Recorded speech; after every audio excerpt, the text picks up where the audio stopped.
with another match preview. Obviously, this is for the Manchester United versus Arsenal game at the Emirates Stadium, and it is a game that Manchester United must win. We must win this game. It is of absolute importance that United get a result against Arsenal Football Club. I'll talk about the team news in a second. We are going to have a simulation FIFA stream that'll be done at 7 o'clock just before the game, and then obviously we will see what happens. But yeah, it's a difficult game, and there are a lot of United fans that I can see that are looking at Twitter and what have you that are very confident that Manchester United are going to just magically win this game. You know, it's like, yes, Arsenal this way, yes, the 12th, etc.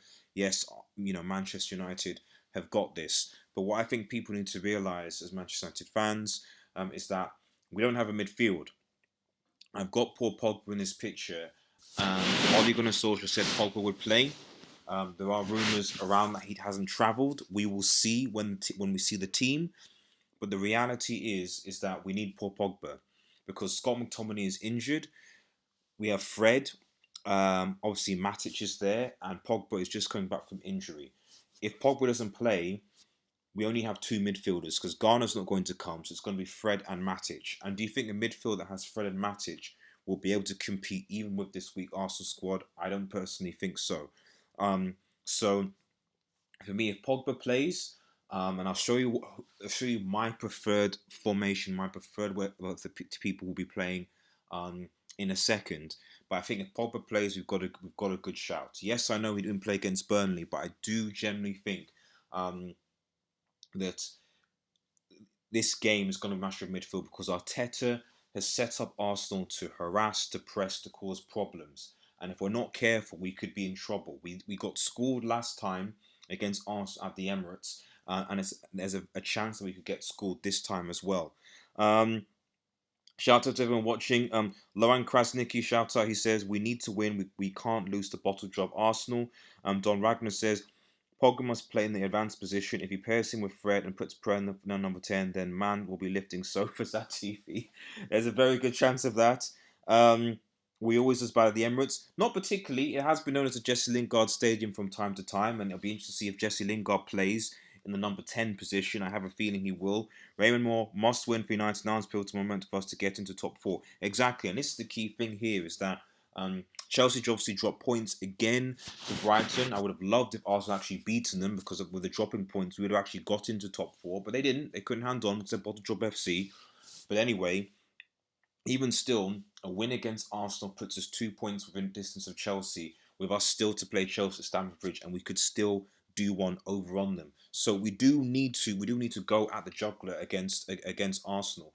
They are in a difficult way. I do think that defense is still quite vulnerable. But for me, the question is United. Will United be able to actually go out to harm Arsenal Football Club?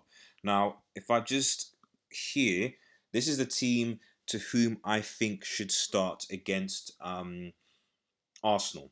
Okay, obviously De Gea in goal and standard, no debate there. Wan-Bissaka will play right back. Although I feel that Wan-Bissaka is good. Wan-Bissaka has pretty much played every single Premier League game of this winter break, which is not great for him because I'm sure he's very very tired. But he's got to play against Arsenal, and especially on that side with Aubameyang potentially. I would imagine that Arteta seems to play Aubameyang, Ozil, and Lacazette together, and with Lacazette usually through the middle. So Wan-Bissaka will be against Aubameyang, so we'll need Wan-Bissaka to basically keep an eye on Pierre-Emerick Aubameyang on that side.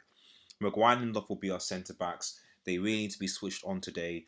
Twansibi is, I think, just coming back from injury, so he's probably going to start with these two. But these two need to really be switched on because I'll confess, I think it was Twansibi that made the mistake last time that got Arsenal goal one. It was at Old Trafford, but we need both of these guys to be switched on because Arsenal are good on the break. Shaw is probably going to start due to his experience. I would, to be honest, I would give it to Williams. I would generally give it to Williams because I do think that Williams has has been showing signs that he can be a good left, and he's very good at going forward. He does live a ball and well, and I think that you could probably give it to Williams to um, to have an option, to have an opportunity. So my preference would be for Williams to start, but I have a feeling that Ollie will go based on experience, and also the fact that Brandon Williams played in the last game. I feel that he'll probably give Shaw a run up in the sim just so he could be rested, etc. Now, here's where things are interesting in midfield, and this is how I think. I actually think that we should actually play Matic. I know Matic got banned last season at the Emirates, but I do think that Matic in that whole midfield role is our best option, because the alternatives are playing Fred and Pogba as two holding midfielders, and then playing Pereira or Lingard in the number 10 position. Personally, for me, I feel that Matic, who actually I feel played quite well against Burnley, I think he should play in that defensive role, allowing Fred and Pogba just a bit more license. Does Matic have the legs? Not particularly, but we know that we can switch to a two hole in the back with Fred pairing with Matic at the back, with Pogba playing more advanced if we play something like that. That's what I think we should go with. And you have Pereira and Lingard on the bench to come on. Obviously, this is contingent on Pogba starting, Pogba playing. I'm still hoping that these reports that he's not travelled, blah blah blah, are not true, and that he is going to be there, because Ollie did mention it in his press conference that he was going to be involved. So fingers crossed, because I think for me the key to win this game is Pogba, because Pogba will help us to create chances against this Arsenal side. And if you've got an Arsenal side that has David Luiz as a centre back, you've always got chances. That for me is my only hope against this Arsenal. Well, one of these hopes against Arsenal side. When you have Arsenal centre back, when they've got the injuries they have in their defence, because let's not forget, I think they've got Tierney's gone, Bellerin I think is out as well. Now this Saka kid is out. They don't actually have a defence Arsenal. I think Socrates might be out as well. So they have basically David Luiz and Mustafi as a centre back and third. So I think if we really get at their defence with pace, we can really cause Arsenal Football Club problems, because we at least have a solid defence now. They don't. They have a very makeshift defence, and we can cause them problems. Um, Lauren Krasnecki says we have to be careful what we wish for. Arsenal should have won the game against Chelsea. They should have, but I would also argue that Chelsea Football Club have not been playing particularly well. I think they've been playing a lot. Chelsea, to be honest, in my opinion, got lucky in that game. Arsenal went for it, and basically they got counter attack, which is what we would normally do as Manchester United Football Club. I think there was an element of luck, a luck with Chelsea's win. I agree with that in that respect. I don't think both teams played particularly well. Don Rangler says, I'd say the only change to your formation I'd make is James for Greenwood, period, because we'll need his pace on the counter-attack. I'm a bigger fan of Greenwood, but I think he'll come on as a sub. That's a fair point. I just had a feel. I think my assumption maybe is that because Daniel James played against Burnley, that whether Ole Gunnar Solskjaer is alternating between the two, and possibly whether Greenwood might come on against might start against Arsenal. I mean, for me, the thing with Greenwood, in comparison, to be honest, all the front three, bar possibly Martial, is that I just love Greenwood's composure in front of goal. He has that composure. But I do agree with you, the pace of Daniel James would certainly hurt Arsenal. It's good that we have those options on that side, and we'll see what happens. Lauren Kwasniewski, I don't think we should play Williams. I know he's been good, but against him at Arsenal are very good going forward. He's going to get exposed. See, this is the thing. People have been saying that about Arsenal going forward, but the reality is that how many goals actually have Arsenal scored in the last couple of games? Lacazette, from what I can see, has been absolutely poor. Aubameyang's the threat, really. Let's be honest. Aubameyang has been the player that scored most of Arsenal's goals, and he's been playing off on the where's he been playing, off the left? I think he's been playing off the left, yeah, where Wan-Bissaka will be. So as far as I'm concerned, as long as Aubameyang doesn't play in the centre, because if Aubameyang plays in the centre, then we've got problems, because our central defenders could struggle. But if he plays Aubameyang like he's been doing in the last couple of games, where he plays basically a Lacazette through the centre and Aubameyang off of him, Wan-Bissaka, I think, can handle Aubameyang no problem. So in that respect, I'm not particularly worried. Raymond Moore, Finally, Fred in attacking midfield alongside Pogba is match sufficient enough to deal with Özil. Um, I don't know. Is the honest answer to that question? Although all I know is that I think having Fred played as a holding midfield alongside McTominay for so long, I at least know that Fred, if we wanted to, it's that transition. Fred is a transition point, so we could transition back to a 4-2-3-1, with Pogba in the number 10, or we could obviously transition into a 4-3-3 Pogba with Fred helping Pogba, and I think Fred at this point hopefully has the intelligence to do both roles. So we'll see. Um, Don Ragnar, Luke Shaw is like Pac-Man, running around, eating all the players. Guidance to fix his shape and conditioning quick. Um, Matic, all we have for CDM. Please don't mention Ghana. I didn't see the hype. I don't see the hype about him. You're right. I mean, and that's why I say if you check up my a transfer for a video regarding Babu Samori from Lyon, that if the rumors are true, and you know how Manchester United are when it comes to signing players, he'd be a very good addition to United because he's a very good well, he's been a solid defensive midfielder for Lille this season. We certainly need to sign, at the very least, a defensive midfielder in January. We need to sign at least two midfielders in January, and Solskjaer needs to get on with that. I don't even mind if we don't sign a forward, to be honest, but we do need to sign midfield players, especially with Scott McTominay out. So we need to get on it. Thanks to everyone who's watching. Please like the vid, and share and subscribe to Red Devil Studio. It helps with the channel. And Happy New Year to everyone again. I hope everyone is having a lovely day with their friends and family. I'm looking forward to this game. Like I said, as soon as we're done here, we're going to be doing a live FIFA stream simulation for the Arsenal versus Manchester United game. So stay tuned to that and watch that as well. We need two midfielders and a striker along Gravity. I completely agree with that as well. So where are we? Manchester United have an opportunity to close in on the top four, and if we win this game, you can sense that there'll be momentum because I think Spurs are banter.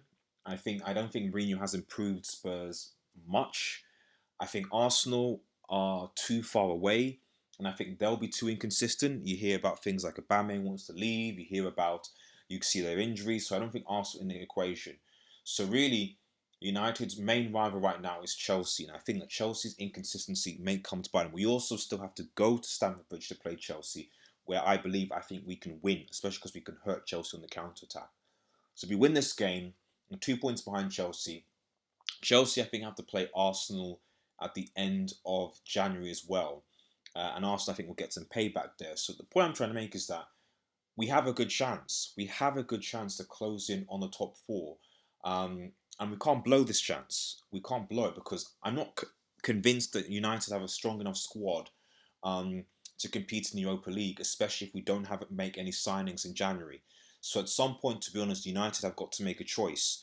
Whether we pursue and push for top four, or whether we ignore top four and pursue the Europa League, because we don't have the squad, in my opinion, to compete in both competitions, let alone in the Carabao Cup, which we're still in, and in the FA Cup, which is still got to go. For me, we've got to sacrifice something, because if we don't get new signings, with the injuries that we have, we just cannot compete in what is four competitions. Because we're in four competitions: Carabao Cup, FA Cup, Premier League and Europa League. We don't have that squad depth to be able to do it, and that is on the board for not backing Ollie and being incredibly cheap. Raymond Moore, 3 wins in a row. Now I have confidence back in Ollie. If that's the case, I certainly agree with you as well. If we do win, I think then we can potentially go on that run and we can see what happens. Especially like I said with Paul Pogba being back in our squad. Don Rango says, "What did Mourinho get the yellow card for? I don't understand what he did to some. I think there was some. He said some rude things / looking at Southampton's tactics. I noticed. I can't really recall it, but Mourinho anyway. Let's not even talk about Spurs. I think Mourinho. I think Spurs' issues go beyond Mourinho, but I just do think it's interesting that Trophy Mourinho is going to win his trophies, etc. It's like, well, he's not really. Let's be real. He's not. He's got a chance to win, but he's not really gonna win any trophies. Anyway, guys, thanks everyone for watching. Stay tuned, obviously, for our post-match reaction. Here's hoping that Manchester United obviously do beat Arsenal. We got to win. We must win this game. There is no excuses. We must win it. Um, as far as score prediction goes, um, I'm going to go for another 2-1 again, I think, because again, Manchester United, we can't keep clean sheets. So I suspect Aubameyang will somehow score. Um, but I think I have confidence, especially if Pogba plays. If I see Pogba's name on that sheet, I think we've got this win. If I don't see it, it will be tough, but we're still in there. So I say 2-1 to Manchester United with the usuals in Marcus Rashford and Anthony Martial to score. If Jesse Lingard starts, which is unlikely, but if he does start, probably 3-1 then, if Jesse Lingard's involved, and for Lingard to get a third goal. Let me know what your score predictions are in the comments below. But yeah, we must beat Arsenal. We must close in on Chelsea, and we must continue pursuing the top four because this is now do or die for Ollie. Not necessarily in this game, but in terms of are United going to take the opportunity that's presented itself because of Chelsea's perform, or are we going to remain an inconsistent Manchester United squad? We will see come 8 o'clock. Thanks everyone for watching, guys. Like I said, please like, share, and subscribe to REDEVILSTUDIO. Follow us on Twitter, UnitedX, and smash that notification button for the latest Manchester United media news and content. Have a nice evening, guys. Come on, United, and cheers.